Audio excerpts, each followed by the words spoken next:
Bienvenidos a un nuevo episodio de Papás al Rescate. El día de hoy tenemos de invitada a la máster en educación Marcela Álvarez y, bueno, como siempre, a nuestra coproductora Cristina Cedino. Cris, paso con vos. Hola a todos. Marcela, bienvenida. Qué lindo contar con vos hoy en este programa.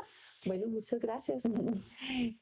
Bueno, yo lo que quisiera primero saber es de dónde venís profesional, laboralmente, para ponerte en el lugar que tenés hoy como Marcela Álvarez. ¿Cuál es tu historia? Contanos un poco.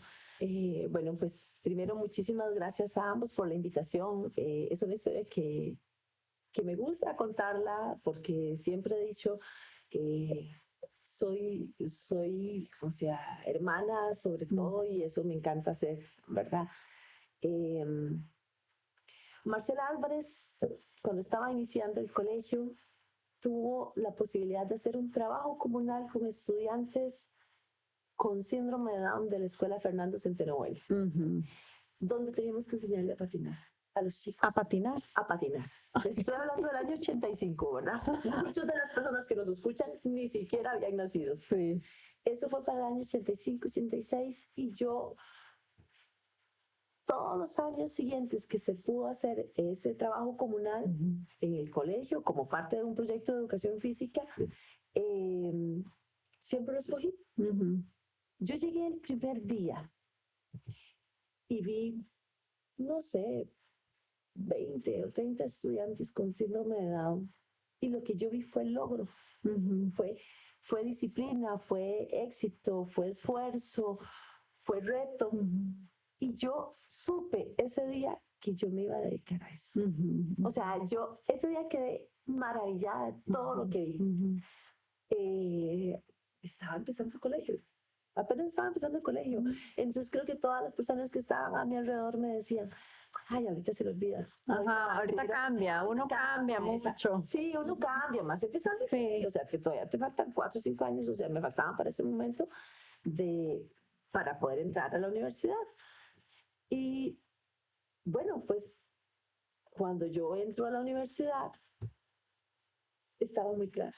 Lo mío era educación especial. Mis compañeros del colegio me decían, ¿por qué si el promedio le da para entrar a otra cosa, va usted a entrar a educación especial? Porque existía todo el estigma de que a cualquier carrera de educación entrabas solo si no habías podido entrar a las otras. ¿Okay? Claro, y mientras, ¿verdad? Mientras tanto. Y mientras tanto, exactamente. Entonces, en mi caso, no, yo estaba totalmente clara. O sea, yo dije, yo quiero hacer... Y fue desde el inicio, ¿verdad? Mi tío profesor intentó quitarme la idea de estudiar educación, entendiendo cómo era el sistema educativo ya desde aquel entonces. Mi familia también albergó la esperanza de que no estudiara educación especial. Me decía, usted no es paciente. Y yo decía, yo sé que no soy paciente, pero soy disciplinada.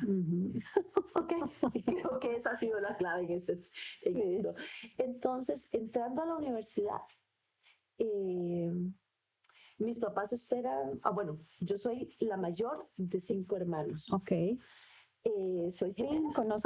¿Qué? Soy gemela. Jamás no sabía. ¿Verdad? Un hombre, soy melliza. Un hombre, ¿verdad? Entonces, pobre, mis papás les tocado duro desde el inicio, porque además nacimos y es como uno y viene otro, ¿verdad? O sea, no sabían que íbamos a ser 2. Entonces, no. Claro, en esos tiempos. Exactamente, hace 52 años no, que ibas a saber esto. Y bueno, el asunto es que tengo 2 hermanas más que nos siguen a nosotros, ¿verdad? Y cuando yo estoy en la universidad, mis papás están esperando bebé. O sea, 18 años ya, por ahí, más o menos. Yo, Luis Fernando. Y nace Luis Fernando. Como con Luis Fernando, todo ha sido, creo que peculiar, ¿verdad? Nace en la casa. Mis papás no son hippies, no estaban pensando en algo tan natural como eso, sino que a mami la devuelven del hospital y al fin y al cabo, pues nace en la casa. Y quien atiende el parto soy yo. No. O sea, yo esa experiencia, como si la hubiera vivido ayer, ha sido una experiencia tan linda, ¿verdad? Y ver Bueno, uno, mi papá descompuesto, las cosas, ahí se quedó, no era la prioridad de atender, ¿verdad? Mi hermano, el gemelo, entonces andaba buscando a mi tío, porque era en la madrugada mi tío, a una enfermera que vivía en el barrio y demás, o sea, para ver quién nos puede ayudar, desde mi mamá hasta mi papá, ¿verdad? Había que ayudar. Entonces, nace un bebé que cuando nace, yo soy quien lo da. Y yo lo tengo. Y yo llego y lo veo y yo estaba encantada con ese bebé. ¿Ok? Y pues ya llego y lo entrego y ya le cortan el cordón, se llevan a ese bebé al hospital. Yo, o sea, yo en carrera me voy para la universidad porque tenía clases. Claro. O sea, entonces, bueno, pues sigue. Al día siguiente nos dicen que mi hermano menor tiene síndrome de Down. Wow, ¿Ok? qué Y increíble. justo, o sea, me decían a mí, ¿qué hacemos? Y yo no sabía, estaba empezando a estudiar. Claro. O sea, no sabía. Claro. Solo sabía que la educación era la clave. Y que nosotros como familia teníamos que tener algo muy claro que era trabajar en conjunto. ¿Ok? ¿Verdad? Y así lo hicimos. Entonces, pues Marcela es un poco de, sí, una profesora de educación especial que ama trabajar, ¿verdad? Pero también es hermana. Y yo creo que esa ventaja de ser la hermana de Luis Fernando, ¿verdad? Y de todos mis hermanos también, es lo que me ha permitido formar y tener una visión. Yo siempre he dicho, una visión entre qué es lo ideal y qué es lo real. Claro, Porque tenés ya ambas se va- caras de la moneda. balance, exactamente. Totalmente global. Exacto, y no siempre coinciden.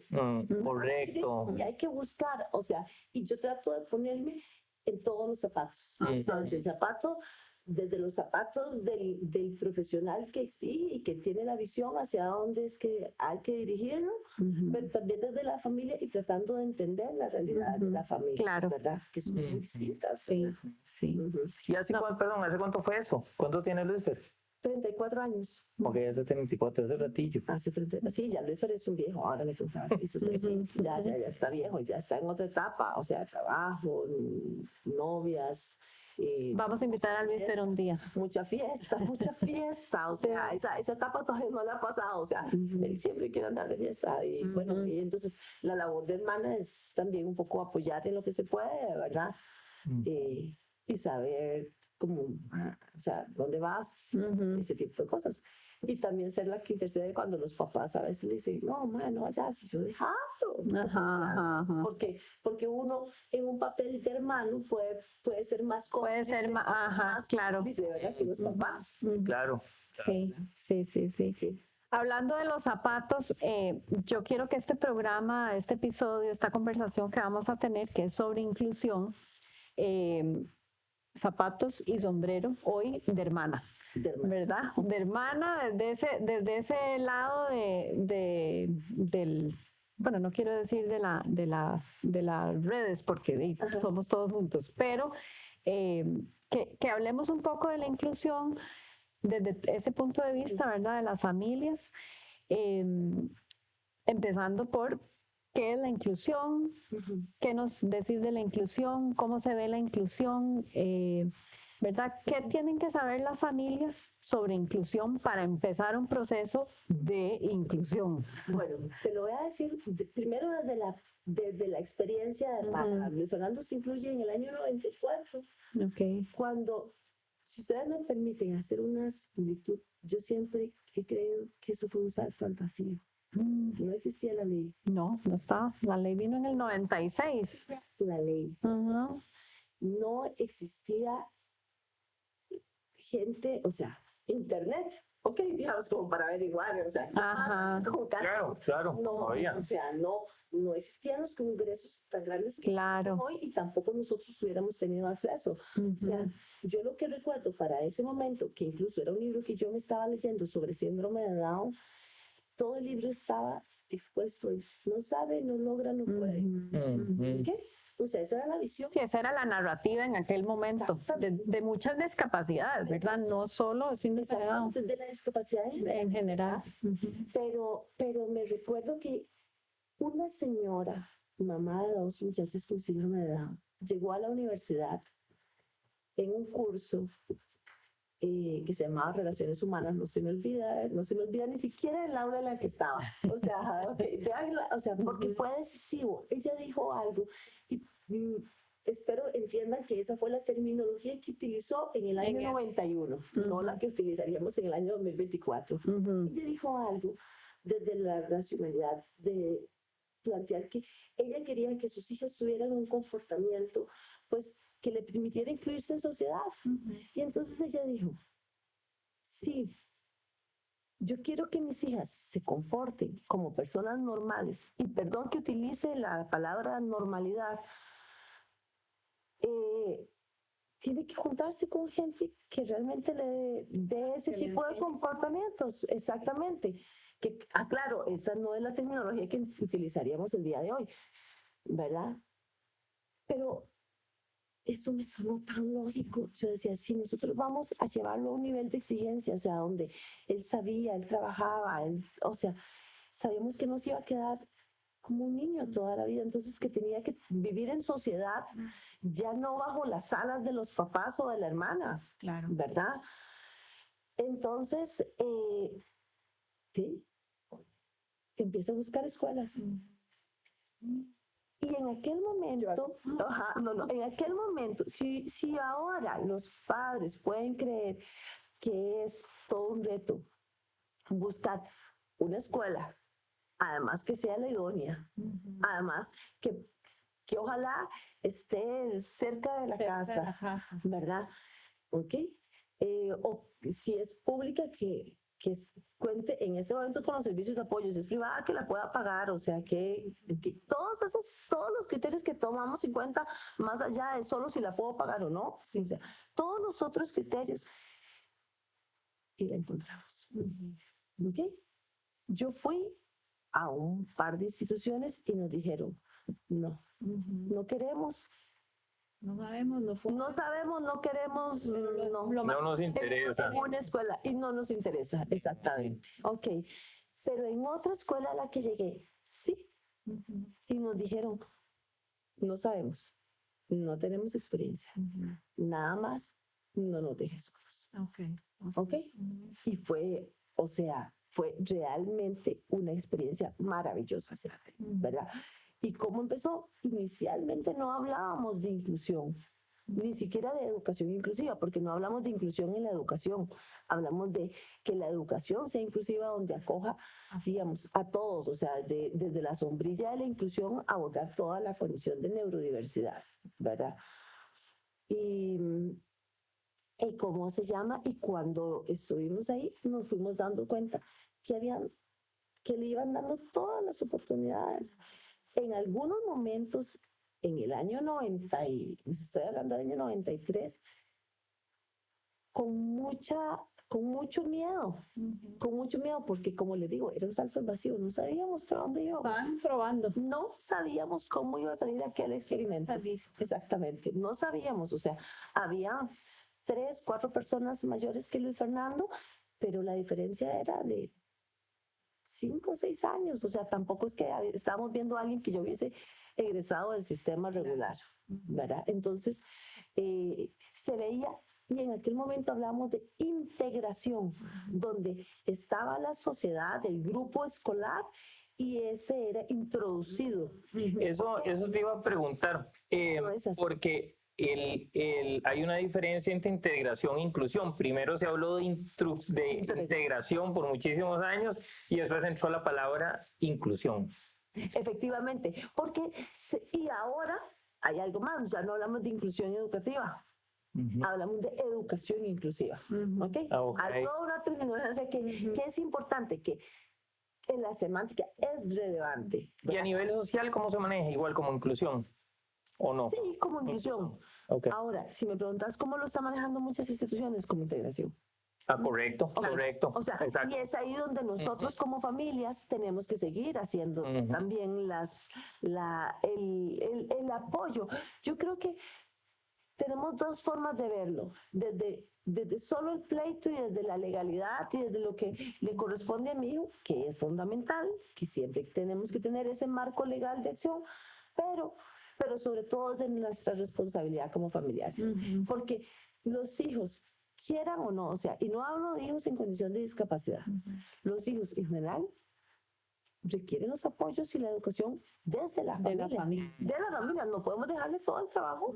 O sea, y esto no lo digo como maestra, ¿ok? Esto no lo digo como maestra, esto lo digo como familia. Lo has aprendido. Sí, es que es trabajo en equipo. Eso es trabajo en equipo. O sea, si le dejamos a solo uno de los lados. de los lados. Es que vieras que yo prefiero más bien pensar y yo siempre ubico como si esto fuera un pastel. Y entonces hay una parte que sí, es toda la parte social que implica el marco jurídico, las oportunidades, los servicios de apoyo institucionales, ¿ok?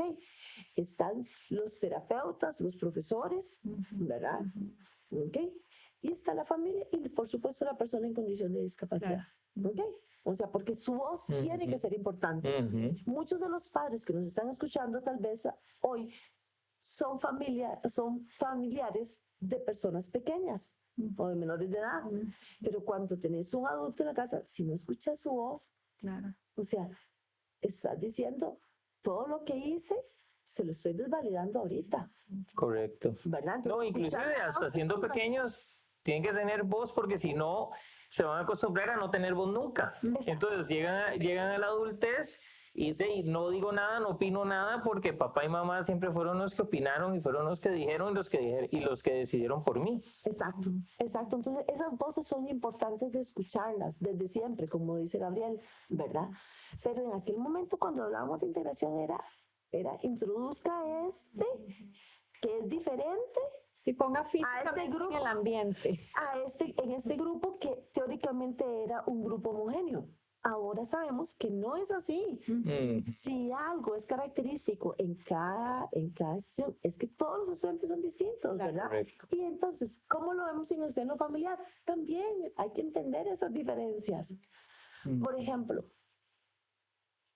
3 de mis hermanos, de los 5, 3 hemos sido pues bastante tranquilos, o sea, de no ser pachangueros, o sea, todos bien portados.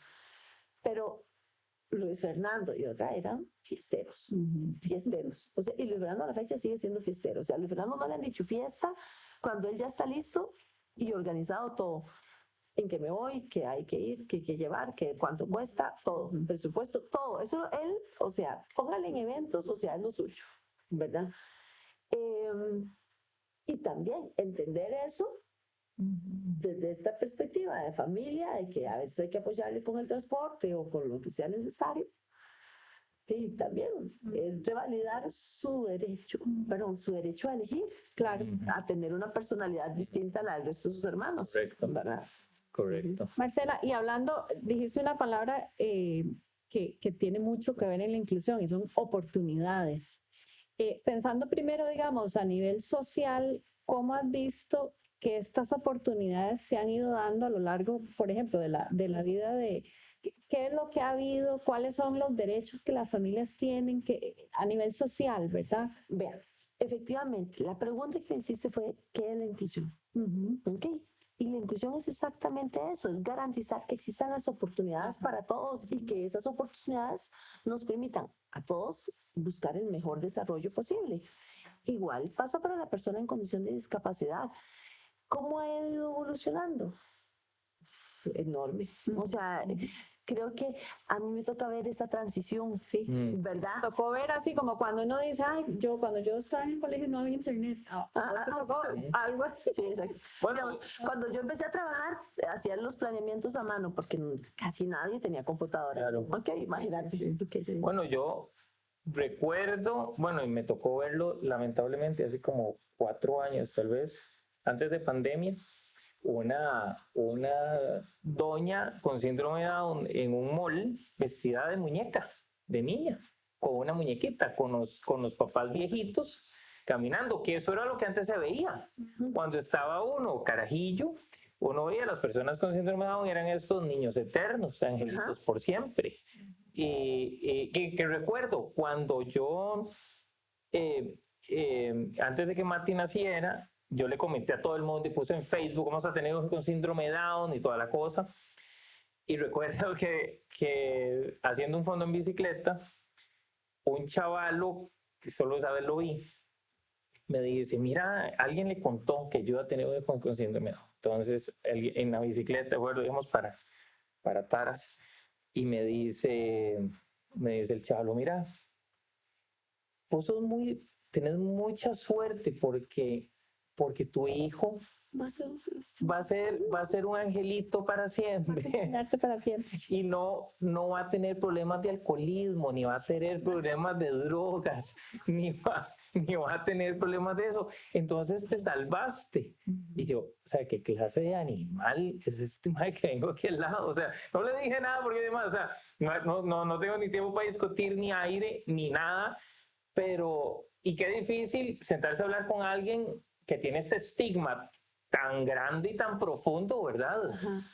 Pero esa era la sociedad en la que Luis Fer nació, sí, y en la que vos comenzaron. Bueno, efectivamente. Entonces, hay que ver lo que la gente hace ahora cuando Fernando llega a algún lugar y lo que se pide es un tequila, porque es que además ni siquiera es una copita de vino, es un tequila. O sea, pregúntame por qué si nadie en mi familia toma tequila. Y eso es lo que les digo, de escuchar esas voces, de ver qué es lo que él quiere. O sea, si mi otro hermano pide un tequila, ¿alguien le va a decir, no tome? No, correcto. O sea, mándeselo. Exactamente. O sea, es como vamos viendo ese cambio, ¿verdad? Pasar de ese pobrecito, ese niño eterno, a esa persona que además era indefensa porque no tenía voz, porque no se escuchaban sus voces. Yo no creo que no le hubiera gustado, no sé, tomarse algo o el derecho siquiera a la sexualidad, ni siquiera se lo contemplaban, ni siquiera se lo contemplaban, ni siquiera se lo contemplaban, ¿verdad? El asunto ahí es que ¿cómo haces? Bueno, es todo un engranaje, porque yo creo que todos esos derechos, yo te puedo decir, sí, que se tome algo, y no es eso no es la inclusión. La inclusión es qué herramientas y oportunidades está teniendo él para que lo haga de forma responsable, porque si no se va a convertir en el pato de la fiesta y tampoco es eso. Claro, ¿Okay? claro. Y nosotros los que tenemos un familiar con síndrome de Down sabemos que muchas veces, o sea, la gente, o sea, la sociedad en general los ven como, ay, qué bonito, aplaudámosle. No hay que aplaudirle, riámonos todo lo que está haciendo.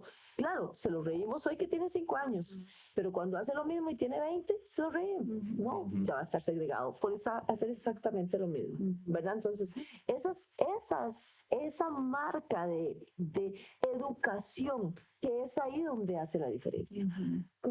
¿Qué es lo que he visto? Sí, hay una estructura legal. Hay un marco legal que hace un mundo de diferencia, y que la hace para todos.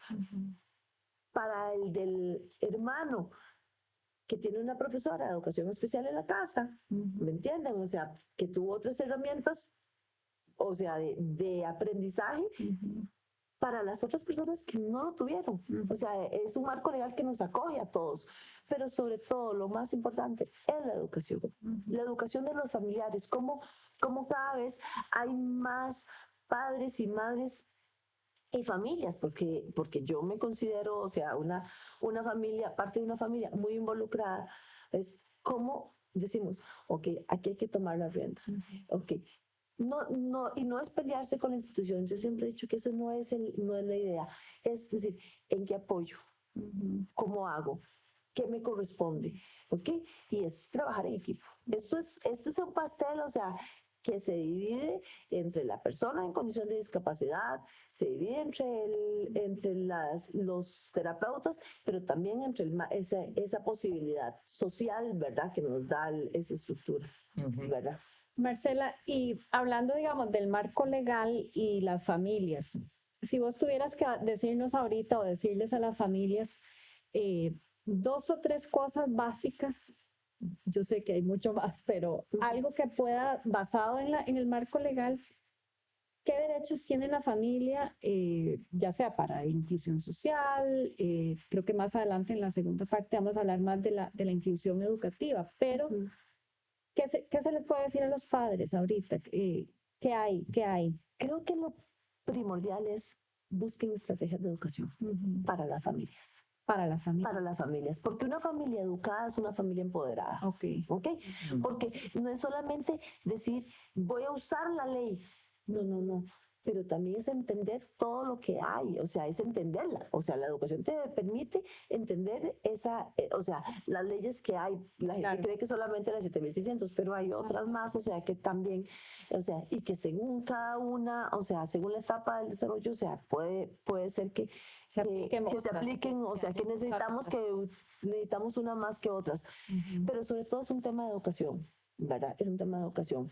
Sí, yo como padre, para poder aplicar, defenderme y exigir mis derechos, primero tengo que educarme yo, tengo que saber qué es uno, entender lo que tiene mi hijo o cómo es mi hijo, ya sea síndrome Down, la discapacidad que tenga, y educarme yo. O sea, porque sin educarme yo no voy a poder ir a defender o exigir o pedir cosas que desconozco. Ni a cumplir también. Ni a cumplir también, y qué son las herramientas que necesito.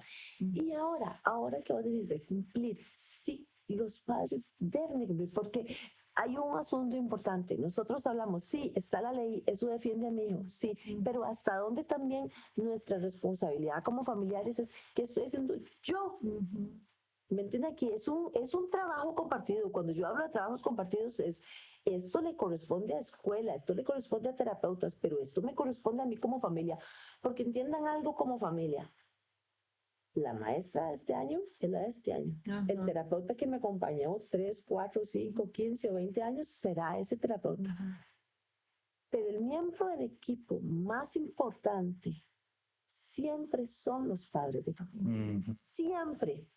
Al fin y al cabo, los terapeutas y los profesores podemos dar las recomendaciones y yo le puedo decir, vea, lo ideal es que su hijo haga nuevamente esto, lo ideal es que su hijo vea, o sea, se vea favorecido por este tipo de programa, ok, pero quien siempre toma las decisiones son los padres. Entonces, nunca dejen que nadie les arrebate ese derecho a decidir, ok.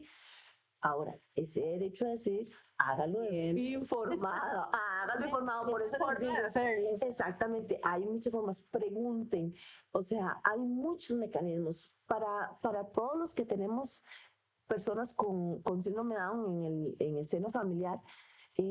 Yo siempre he dicho, hay asociaciones, así Down es un excelente recurso. No creo que lo sepan todo, porque no lo sabemos todo, pero ¿cómo se llama? Pero buscan la información y te contactan con alguien que sabe. O sea, ¿me entienden? Está CENARE, que es el Centro Nacional de Recursos para la Educación Inclusiva.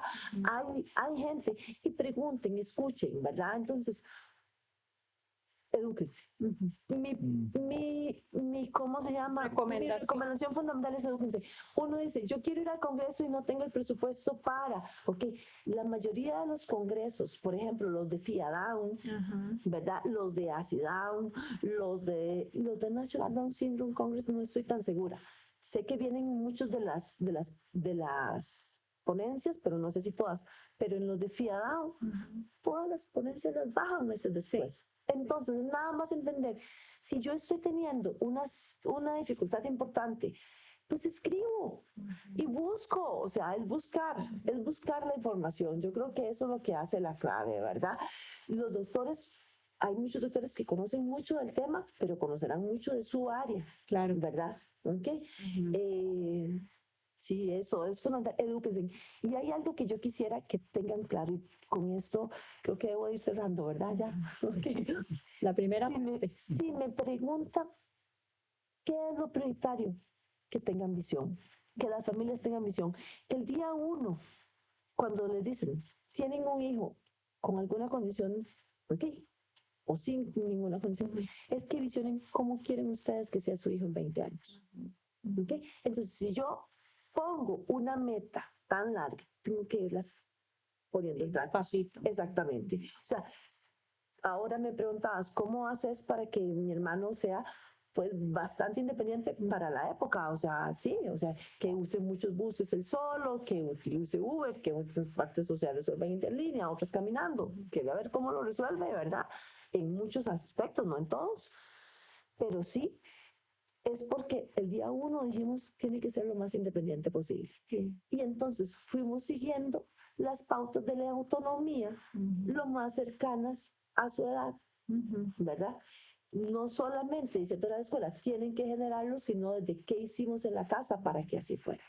Entonces, la visión es el primer paso. Yo siempre he dicho, si yo no corro, pero en algún momento de mi vida corrí, y yo sabía que si me estaba preparando para una maratón, tenía que tener un programa. Pero si me estaba preparando para una carrera de 5 kilómetros, pues tenía que tener otro programa.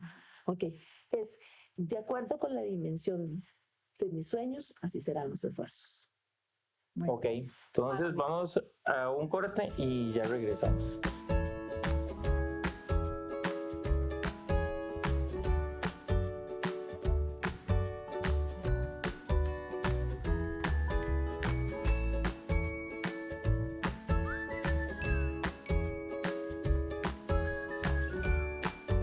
Bueno, ya venimos de regreso después de ese corte y siguiendo hablando sobre la inclusión. Bueno, Cris, sí. Bueno, Cris con Marce. Bueno, ahora en esta historia de la inclusión nos llega la hora de buscar una institución educativa. Somos familia, tenemos una persona con discapacidad. ¿Por dónde empezamos a buscar una institución educativa? ¿O qué buscamos? Desde mi rol de familia, ¿verdad? No solo Sí, desde el rol familia. No solo desde el rol, o sea, híjole, qué difícil separar a la profe de este rol que Hoy también familia. existe. Ok, yo siempre digo, donde hayan la mayor cantidad de apoyos. A mí no me importa pensar, ok, bueno, Retroceder. tengo que retroceder. Ujú. Ok, tengo que pensar si las opciones para mi hijo o mi hija o mi hermano, en este caso, o sea, van a ser públicas o privadas. Ok, Eso es fundamental, ok. porque también tenemos que entender que sí está lo público y teóricamente deberían de existir servicios de apoyo, Apoyos. ¿verdad? Que son la profesora itinerante, el terapeuta de lenguaje, pero bueno, no existen terapeutas físicos, no existen terapeutas ocupacionales y muchas veces tampoco existen terapeutas de lenguaje en las escuelas, ¿verdad? Entonces los chicos tienen que viajar a otras Públicas. públicas, ¿verdad? O sea, sí, eso es una realidad. Traten de irse siempre por donde hay más apoyos, o sea, teóricamente deberían de ser solicitados en la escuela del barrio, pero teóricamente. Una pregunta. Sí. Es muy variable, pero siempre hay dos preguntas. Uno, la legislación me imagino que no es la misma, porque aquí nos oyen en toda Latinoamérica. Entonces, ¿la legislación en Costa Rica aplica también, es igual en el resto de Latinoamérica o es diferente? Esa es una. Y dos, en educación privada y pública, que hay la gente piensa a veces que la educación pública, no lo llevo a una escuela pública porque es muy mala. O mejor una privada porque es buena. Yo he visto que no necesariamente la privada es buena y ni la mal, y a veces más bien hay más recursos en la pública que en la privada. Efectivamente. Sí, dale. Ok, sí, efectivo. Bueno, la legislación no es la misma. En este país debería de regirse que todos los servicios se den en todas las instituciones públicas y privadas y la ley aplica tanto para lo público como para lo privado. ¿Qué significa? Que si yo quiero que mi hijo o mi hija que tiene alguna condición de discapacidad vaya a la escuela pública, tienen que admitirlo, y en una escuela privada también tienen que admitirlo. ¿Ok? Si no es si la escuela quiere o no quiere, es aquí el derecho del... va el huila mío. Exactamente. Claro, la cosa es cómo lo van a recibir, si con besos o abrazos o lo van a recibir con mala cara. Ok, eso vamos a ver, porque ahorita, ok, es que te estás yendo a la conclusión. Ok. Ya le contesto, ya te contesto, ok. Pero efectivamente, o sea, aquí la ley rige para todo el sistema educativo. Yo sé de otros lugares donde no es así, ¿verdad? Entonces, sabemos que aquí en escuelas privadas, incluso en públicas, o sea, nos hemos visto como, ya, y mejor lo invitamos a que vaya a la escuela, a otra escuela, porque esta escuela no es la idónea, lo que me dicen los directores o los dueños de las instituciones. No podemos, no tenemos la capacidad. En una escuela me dijeron, nos encantaría, pero no estamos preparados. Y yo siempre pienso, ¿cuándo van a estar preparados? Si desde el año 1996 están diciendo que hay que estar preparados. ¿Okay? Sí, la ley lo dijo. La ley lo dijo y dio 10 años para que todos tuvieran los servicios. O sea, no fue que dijo, mañana todas las instituciones tienen que tener todos los servicios. No, no lo dijo así. O sea, dio un tiempo prudencial para hacerlo. Vale Pero que en 1997 dijera eso. Podría valerlo. O sea, exactamente, no ahorita. ¿verdad? Exacto. No ahorita. Pero bueno, hay muchos servicios de apoyo en las escuelas públicas. Este país, como ningún otro que yo conozca a nivel de América Latina, tiene tantos apoyos. ¿Las escuelas están obligadas a dar el servicio de apoyo o no? Las instituciones educativas. Las instituciones deben de darlo, proveerlo, pero puede ser que una privada pueden decir, claro, como es una venta de servicios, o sea, este se vende como un servicio, o sea, como te pago, o sea, te cobro Paga este club, pagas, o sea, pagas la matrícula, pagas la mensualidad, pagas el club, también pagas la terapia de lenguaje, pagas, o sea, sí. Ok, en el público. O sea, como se paga el daycare, o sea, en el público deben de dar, ok, deben Y dar. gratuito. Sí. De forma gratuita. Sí. De forma gratuita. Ahora, ¿qué es lo que pasa y por qué también es importante? Porque a veces queremos accesar al servicio privado, pero tenemos que entender algo como familias. Y yo no quiero aquí tapar el sol con un dedo. Hay un desgaste económico mayor. Claro. En las familias, claro, exactamente. Aquí los tres entendimos perfectamente eso. A mí que no me digan que todo es igual. No, o sea, no. También hay que ser muy claros, o sea, decimos, ok, pues comerán lo mismo, sí, pero hay más pago de terapeutas, ok, ¿verdad? Muchas veces hay que prolongar la persona que le cuide o los sistemas, no sé, muchas cosas, más materiales, más cosas, más, o sea, sí, ¿verdad? Entonces eso es fundamental de entenderlo. En una escuela privada, ¿qué es lo que hay que fijarse? O sea, lleva el enfoque que yo quiero que tenga la educación de mi hijo. Yo siempre les digo a los papás, ¿con qué institución soñaron ustedes antes de que les dijeran que su hijo tenía síndrome de Down? Antes de que dijeran, porque como le digo yo a la mamá de un estudiante, ¿verdad que cuando usted le dijeron que iba a tener una chiquita, usted se la imaginó vestida con ropa de ballet? Y me dijo, sí. Y yo, claro, o sea, es que ya le conozco el estilo, o sea, ¿ok? Porque a la familia, y yo dije, bueno, pues en algún momento, exactamente, va a estar vestida con la ropa de ballet, o sea, porque va a poder hacerlo, ¿ok? Entonces, es igual con la escuela. ¿En qué escuela lo soñaste? ¿Ok? Y tratemos de que sea la misma. Escuelas que deban de tener el abordaje que yo quisiera como familia y en la medida de lo posible. No siempre, porque aquí nos pasa a los tres o sea, ustedes solo tienen un chico, una y uno, sí, exactamente. Cuando hay más, ojalá que puedan coincidir con sus hermanos. Claro. ¿Verdad? Desde los temas administrativos para una familia resolver solo con la logística, ¿verdad? Pero también es como en la escuela de familia. Sin embargo, a pesar de que esa siempre es mi recomendación, tengo que considerar que ninguno de los hijos se vea sacrificado por estar en una escuela que no aprovecha que no va a potenciar sus habilidades, porque esa es la escuela en la que tiene que estar mi hermano. Para ninguno de los dos. Okay. O sea, para ninguno de los tres. O sea, yo no quiero que todos tengamos que estar en la escuela en la que está mi hermano con síndrome de Down, porque es la única escuela en la que lo admitieron, aunque no sea la escuela que más favorece al resto. Al hermanito. No, porque son personas únicas, ¿verdad? Y eso hay que considerarlo, ¿verdad? O sea, como les digo, tratemos de que así sea, coincidamos. ¿Cómo podemos lograr que se coincidan? Si nos educamos nosotros y si educamos a la escuela. ¿Okay? Entonces, ese tema de visión, o sea, yo siempre he dicho, si yo, no sé, para mí es súper importante el tema de que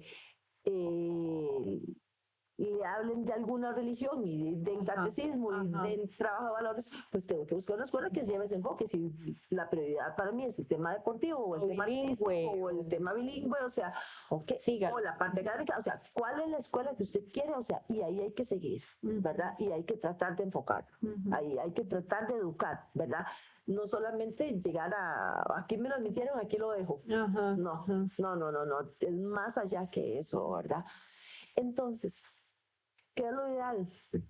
La ley dice que todas las escuelas deben de admitirlo. Entonces, eso no debería ser. No debería haber. No debería haber problema. Ustedes y yo sabemos que es difícil. Es difícil, que la realidad es difícil, exactamente. O que en algunos lugares llegan, pero te cierran a los servicios, te cierran a los apoyos, no dejan que coordinen con los terapeutas externos, no le dan voz a los padres, no llevan el enfoque del niño, o sea, en el aspecto pedagógico como uno quisiera, como sabe que el niño puede hacerlo, ¿verdad? Entonces, ¿qué pasa? En ese caso, es fundamental también ver cuál es la experiencia de la escuela, no me importa. La actitud de la escuela es lo que me importa.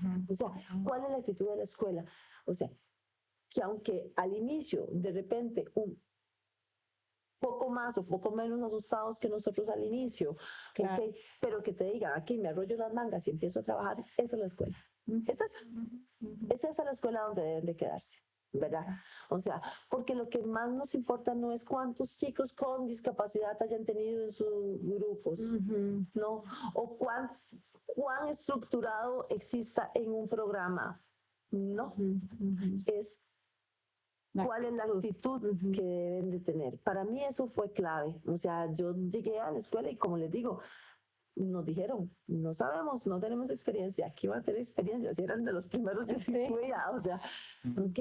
Y dije, nada más, no nos dejes solos.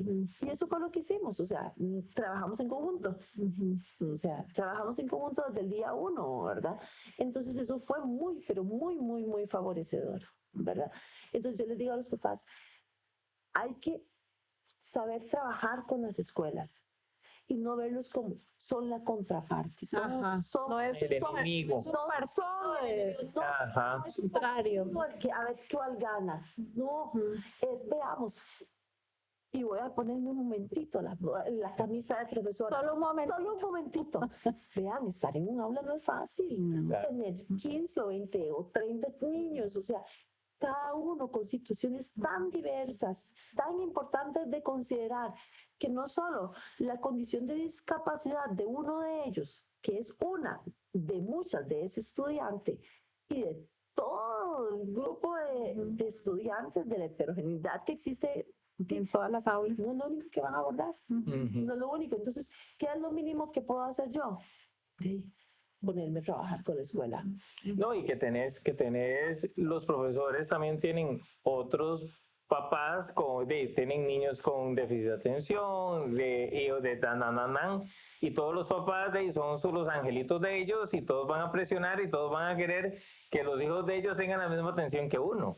Efectivamente. Y además pasa algo muy curioso en el sistema educativo actual, ¿verdad? Porque siendo la condición de TEA, trastorno del espectro autista, como una condición emergente donde cada vez hay más chicos con diagnósticos, muchas veces esos niños evidencian las primeras características de la condición cuando están ya en el sistema educativo, porque papá y mamá no lo notaron, porque tal vez era hijo único, porque tal vez, ¿cómo se llama? El introvertido, lo vieron más un tema de personalidad, exactamente, y porque muchas veces también el niño no ha tenido la necesidad, porque antes de los 3 años no ha tenido la necesidad de demostrar nada mayor aprendizaje social, ¿verdad? Entonces, es ponernos a trabajar, porque y si algo es diverso, es un aula. Es un aula, ahí sí. Es un aula, ahí sí, o sea, entonces no pretendamos. Creo que los profesores hagan la discriminación positiva de entender que solo tienen que estar los ojos en el mío. No. Y que además tampoco les hace bien. Sí, no, además. Sí, tampoco. Algo importante que yo quería decir, que es sí, pero fundamental en en la búsqueda de las instituciones es cuando los niños están chiquititos. Nunca se esperen a que el niño llegue a los 4 años. Sin saber a dónde. Sin saber a dónde. No, vean. Cuando un niño nace, en este país al menos, tiene 2 opciones. El sistema público o el sistema privado, pero tiene que incluirse ya. O sea, si hay una mamá o un papá que está escuchando, o sea, que es un papá nuevo, que tiene, o sea, ¿cuándo es el momento? Ayer. O sea, ese es, o sea, ahí había que empezar a buscar, ¿verdad? O sea, lo más pronto, siempre, sobre todo nosotros que tenemos familiares con Down, sabemos que muchas veces muchos de los chicos tienen temas médicos urgentes que resolver y que eso es prioritario, ¿verdad? ¿Ok? Pero no se espere a que lo operen del corazón a los 6 meses para iniciar la estimulación. No se espere a que le cierre el soplo para iniciar, o sea, no, empiecen, o sea, son 2 trabajos que se van dando de forma paralela, ¿verdad? El sistema privado, pues existen terapeutas ocupacionales, físicos, profesores de educación especial, ¿verdad? Que no porque yo lo sea, pero siempre pienso que es la ingeniera de la obra. O sea, es quien lleva la obra y los demás son servicios de apoyo que van y que vienen en algún momento de la vida. De necesidad. Exactamente, sí, puntuales, ¿verdad? Los terapeutas físicos creo que son los primeros que salen del equipo. Y son los primeros que gradúan. Exactamente, sí. Terapeuta ocupacional, muchas personas necesitan, otros no. Unos necesitan ya en la vida adulta, otros lo necesitan desde que están chiquititos. O sea, cada quien va definiendo, pero sí el docente de educación especial es el que tiene la posibilidad global de ver, digamos, todo el panorama. Sí, así, exactamente. Una de las cosas que me dijiste vos un día de estos, y te iba a preguntar otra cosa, un día de estos y se me fue, pero que me llamó mucho la atención, es que con las personas con discapacidad, que la educación es obligatoria a partir de tal edad, pero con las personas con discapacidad es obligatoria desde el día 1 que nacen. Sí, y la ley así lo indica, o sea, el niño que nace, digamos, con Down, por ejemplo, debe incluirse. Bueno, a mí me pasó, por ejemplo, el sistema acoge desde los 0 meses. Entonces, y ahí importante, hay algo que siempre nos han dicho, ¿verdad? Cuando hablamos de inclusión y de la inclusión en la familia, siempre decimos, las escuelas de educación especial no, las escuelas de educación especial no, ¿verdad? Y de alguna forma, y perdón que utilice esta palabra, pero es como satanizar los centros de educación especial. Son un paso importante para muchos chicos que la posibilidad de asistir a una terapia es esa. Entonces, nada más lo que les dije, tengan la visión. O sea, yo en un centro de educación especial, como en el que trabajo, les digo desde el día 1, ok, a los 4 años, cuando los acoge el sistema educativo regular, tienen que irse, pero tienen que irse, tengan esa visión, o sea, están ahí de paso, porque ahí les dan terapia física, terapia ocupacional, terapia de lenguaje, profesor de educación especial, capacitan y empoderan a los papás y se van. Y se van. Pero la clave es tomar eso como un paso, no como este es el objetivo. Como ahí se va a quedar. Ok, te la voy a satanizar. Vea. Te lo voy a satanizar. Y con alguien que vos conoces que vivió la experiencia. Ok, llevamos al chiquito a la escuela especial desde los 0 años. 15 a 22 días, perfecto, todo muy lindo. Pero, y eso, ¿cómo se llama? El chaval que era compañero de nosotros en la junta, en la ciudad. Don Héctor. No, Héctor no. Joseph. José, el que tiene los 2 carajillos. Ok, Joseph. Ok, Joseph dijo un día, voy a llevarme a Danielito, no sé cómo se llama. Estoy chiquito. Sí, vamos a llevarme a Danielito a un kinder privado o una escuela privada. Uno me acuerdo cuál de los 2. Y entonces en la escuela especial le dijeron, nanáis, no, usted no se lo puede llevar. Y dice, ¿pero por qué? Yo tengo la escuela. No, es que hasta que nosotros no digamos, usted no se lo lleva. Pues que me lo quiero llevar. Y agarraron, llamaron al pan y quitaron el carajillo un día. Yo dije, mae, corre sangre, o sea, corre sangre, se muere todo el mundo, termino yo en el OIJ, porque eso no pasa. O sea, a mí termino en el OIJ y maté a un policía, pero bueno. Entonces, y no veo a Mati por 20 años, pero Entonces ahí es donde te la satanizo, porque también he oído, y ya lo he oído antes, que a veces las escuelas especiales te mandan y te dicen, ok, vamos a probar, Danielito está en primer grado, vamos a mandarlo a la escuela pública X a que pruebe a ver si le sirve o no le sirve. Solo lo mandan a la escuela X.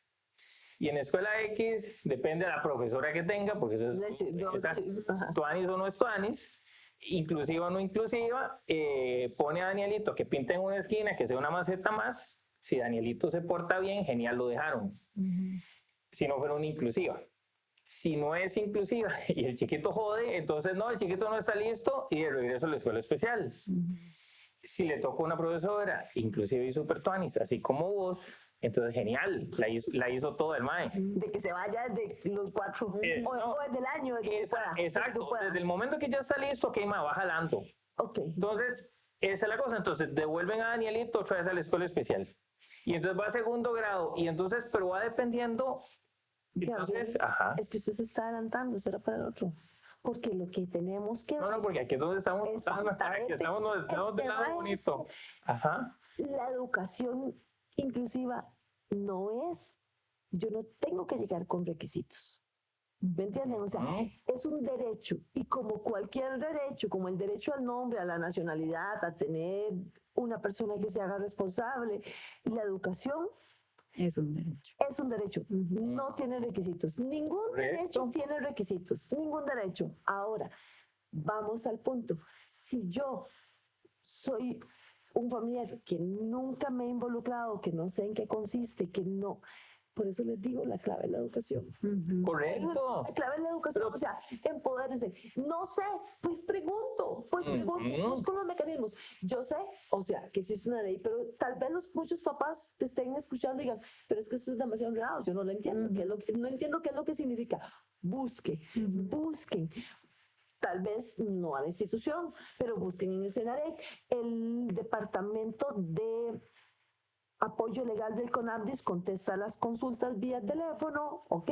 Existen mecanismos, o sea, yo me imagino que la Defensoría de los Habitantes debe tener el mismo servicio y en cada país deben de haber servicios, o sea, lo que les digo es, no sé en ese caso porque no lo conozco, o sea, no conozco la situación, entonces no podría opinar, solo sé que nosotros, y yo lo dije ahora claramente, quienes tomamos las decisiones somos las familias, generalmente los padres. O sea, lo que te digo, no es la institución. Entonces lo que te digo es eso, o sea, me parece genial las escuelas especiales, muchísima gente necesita escuelas especiales. No puedes satanizarlas a todas por el mal actuar de una maestra. No estuvo bien. Ok, correcto. Sí, no.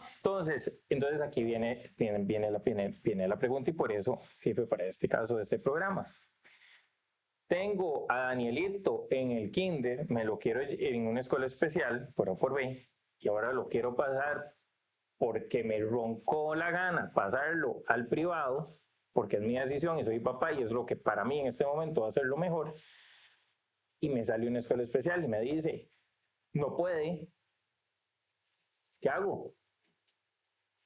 No te pueden decir no puede, te podrían decir su hijo requiere trabajar estas otras habilidades, ¿okay? Para que tenga éxito en el sistema. Correcto. Pero nunca se lo pueden retener, nunca legalmente. Lo que el niño debe estar, o sea, lo que no se le puede negar al niño es el derecho a la educación, sea pública o sea privada.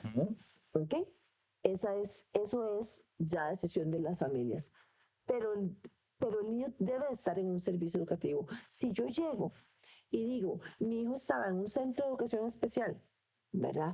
A los 3 años, pero el sistema educativo público los acoge en términos generales hasta los 4 años, pero yo puedo ir a pagar un privado o puedo llevarme el chiquito a un Sensinay que los aceptan a partir de los 3 años o a un Secudi, ¿verdad? Entonces, que son distintos servicios. ¿Ok? Si yo garantizo que el niño está matriculado ya, ¿okay? No hay ningún impedimento legal. El derecho de la familia es el derecho a elegir. ¿Cuál? Porque es la que sabe. O sea, si vos decís que tu hijo esté en la escuela de A, B o C, ¿Ok? Esa es tu decisión, si puedes pagarla bien, si puedes, ¿ok? Si estás de acuerdo con el enfoque de la institución. Correcto. Igual pasa aquí, lo que siempre podemos garantizar es que el niño deba estar incluido en sistema regular, en sistema educativo, no importa. No importa en qué. Ok, No importa, pero no importa recuerda. en cuál escuela, pero tiene que estar y es derecho de los papás a elegir. Ahora, Ujú, me vuelvo a poner un momentito la camiseta de maestra. Un momentito. ujú. Un asunto es decir solo que mi hijo tiene derechos y otro es decir, y esto nos duele a nosotros como familiares, ¿no? Saber cuáles son las cosas que yo tengo que trabajar para que mi hijo, no es que tenga el derecho, porque el derecho ya lo tiene por, Ya lo sí, tiene. por ser persona, Ajá. ¿ok? Pero tenga más y muchísimo mejores posibilidades de tener éxito. Ujú. Entonces, ¿qué tengo que hacer como familia? Voy a poner ejemplo, que si el terapeuta ocupacional de la escuela de educación especial o si el terapeuta de lenguaje dijeron que había que trabajar eso es lo que hay que trabajar.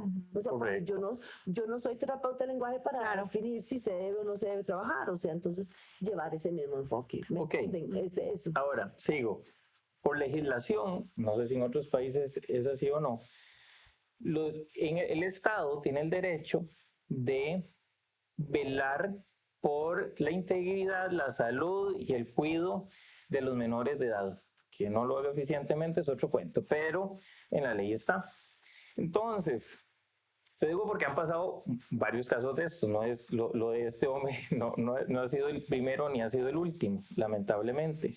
Entonces, a veces las escuelas especiales, sigo satanizándolas, sé que son muy buenas, pero bueno, ciertas cosas. Lo que quiero es, ¿qué es lo que hace? ¿Qué es lo que va a hacer un papá cuando pase esto?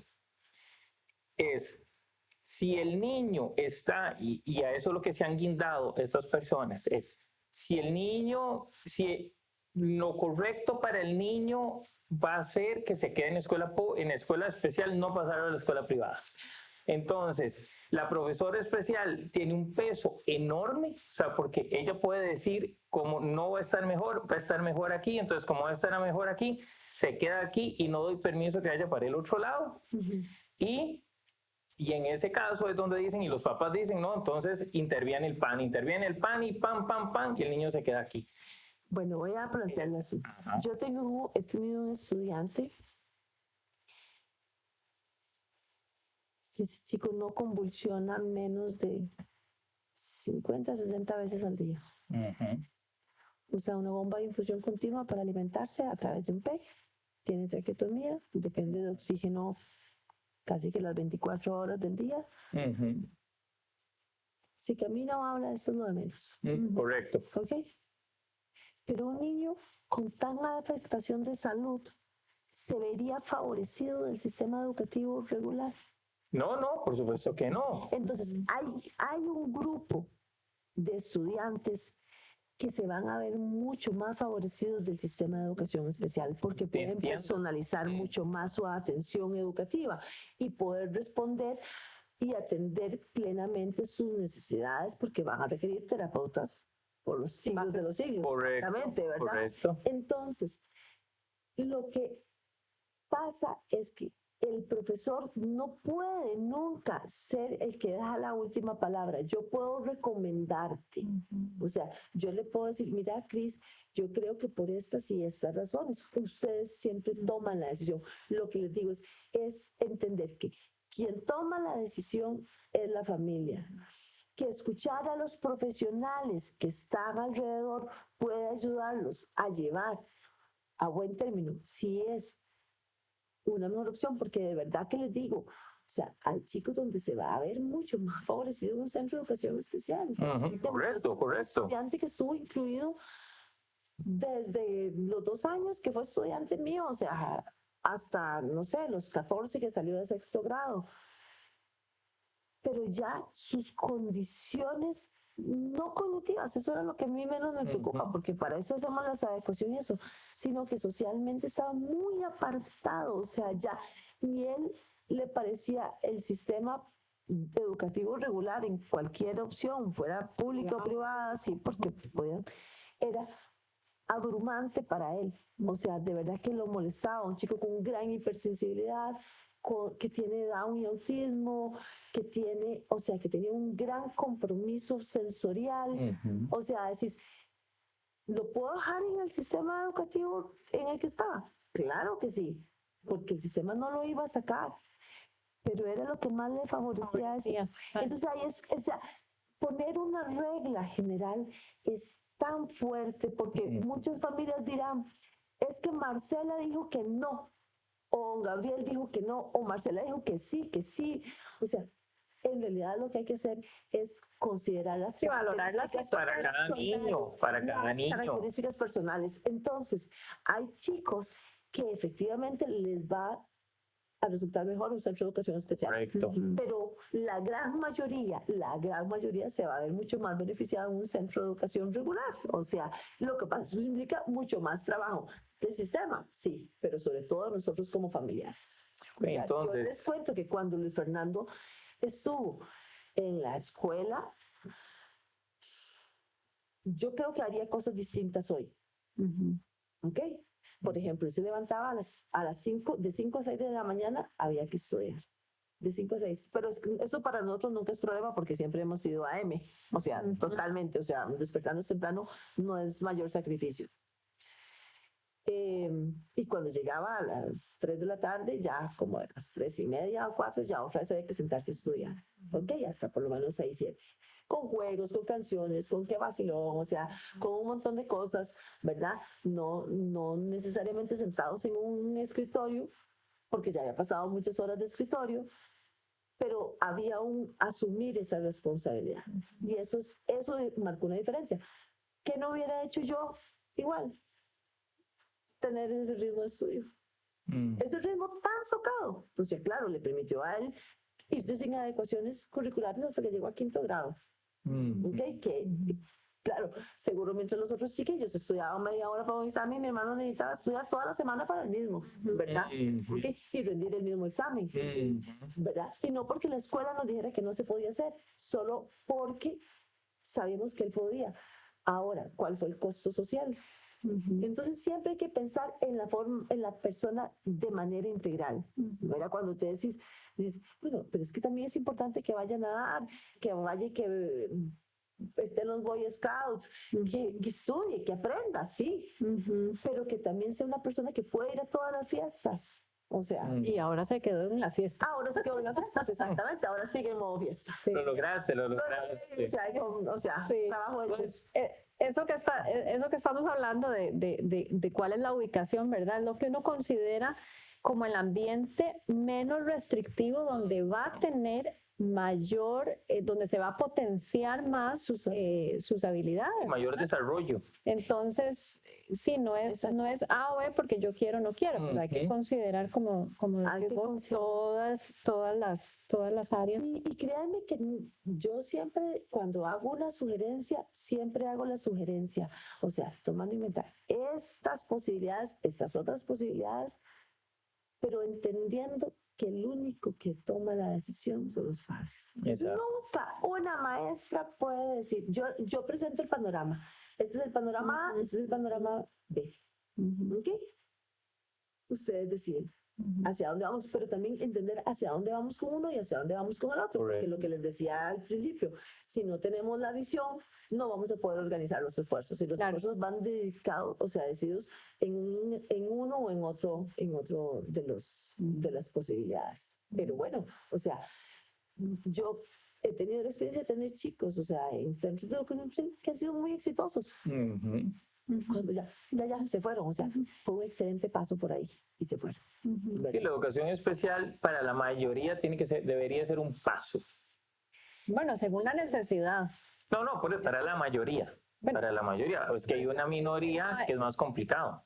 Es que incluso los servicios de apoyo son de educación especial, sí, lo que varía es la intensidad. ¿Ok?